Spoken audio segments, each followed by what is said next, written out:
नमस्कार। मैं आलोक कुमार स्वागत करता हूं आप सभी का मेरे इस यूट्यूब चैनल पे। आज हम बात करेंगे आई फ्लू के बारे में, जिसे हम कंजक्टिवाइटिस के नाम से भी जानते हैं। हमारी आंखों के बाहरी सतह जो वाइट कलर का होता है, इसको हम कंजक्टिवा के नाम से जानते हैं। इसमें इन्फेक्शन हो जाने के कारण हमारी आंखें लाल या हल्के गुलाबी कलर की हो जाती हैं।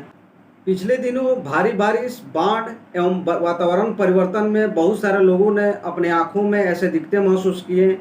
आई फ्लू बैक्टीरिया एवं वायरस के कारण होता है।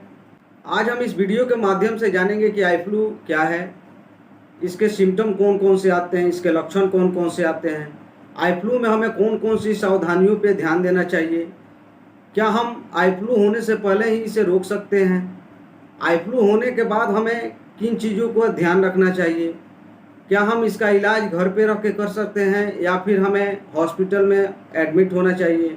आज हम इन सारे सवालों का जवाब इस वीडियो के माध्यम से जानेंगे। तो चलिए स्टार्ट करते हैं।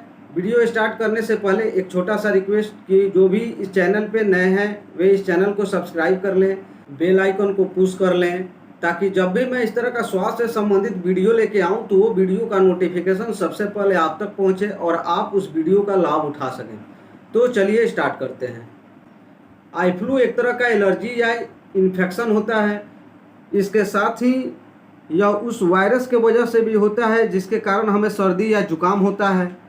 बैक्टीरिया या वायरल आई फ्लू एक से दूसरे इंसान में फैल जाता है, जबकि एलर्जी वाला आई फ्लू इस तरह से नहीं फैलता है। देश के कई हिस्सों में कुछ दिनों से आई फ्लू के मामले लगातार बढ़ते जा रहे हैं, जिसे हम आम भाषा में आँख आना भी कहते हैं। अब आइए जान लेते हैं आई फ्लू के सिम्टम के बारे में। जब हमें आई फ्लू की शिकायत होती है तो हमें कौन कौन से लक्षण दिखाई देते हैं। तो आई फ्लू होने पे हमारी आंखें लाल हो जाती हैं या हल्की गुलाबी हो जाती हैं।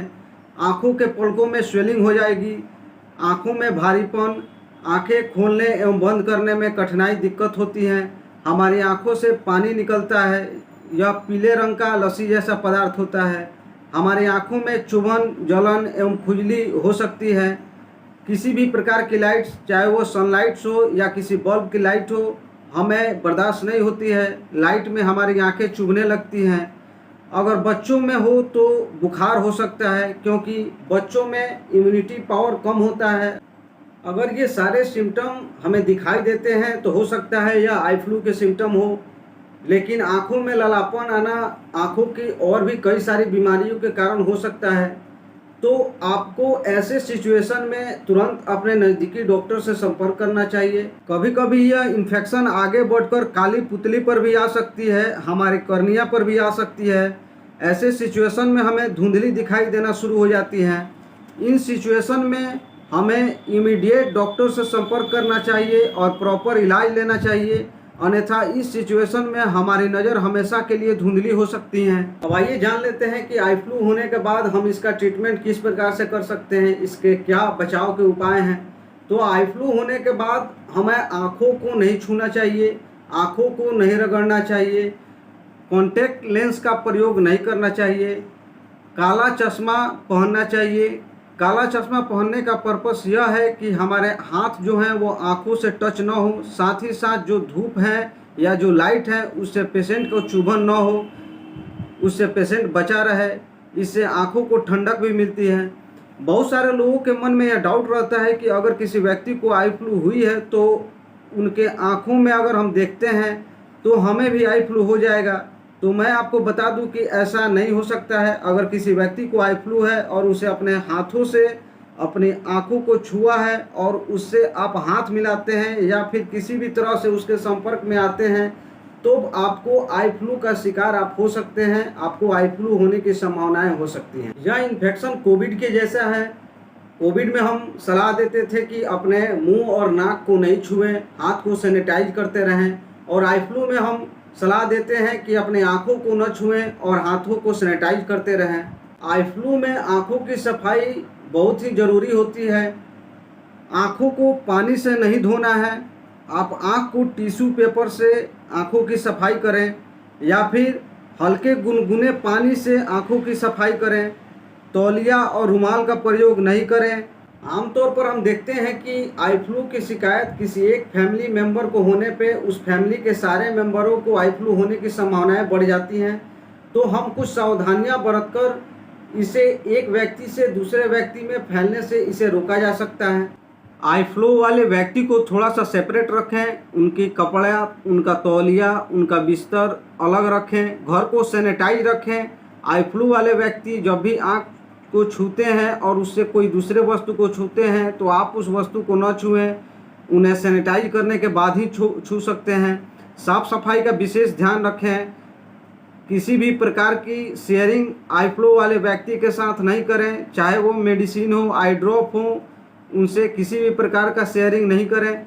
अगर बच्चों में आई फ्लू की शिकायत होती है तो उनका देख रेख करना बहुत ही ज़रूरी होता है, क्योंकि बच्चे न काला चश्मा पहन सकते हैं और वे आँखों को बार बार छूते हैं, इससे यह बीमारी तेज़ी से फैलता है।